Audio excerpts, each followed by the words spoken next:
ఈ సృష్టిలో వాగ్దానానికి జీవితాన్ని అర్పించిన ఒకే ఒక్క మహానుభావుడు ఉన్నాడు. అతడే భీష్ముడు.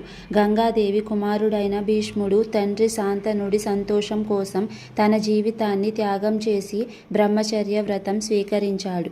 ఆ త్యాగానికి ప్రతిఫలంగా అతనికి ఇచ్ఛామరణం అనే వరం లభించింది.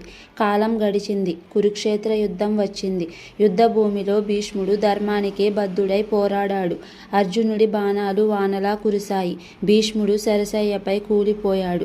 కానీ అతడు మరణించలేదు. ఎందుకంటే ఉత్తరాయణం రాకముందు మరణాన్ని స్వీకరించనని భీష్ముడు నిర్ణయించుకున్నాడు.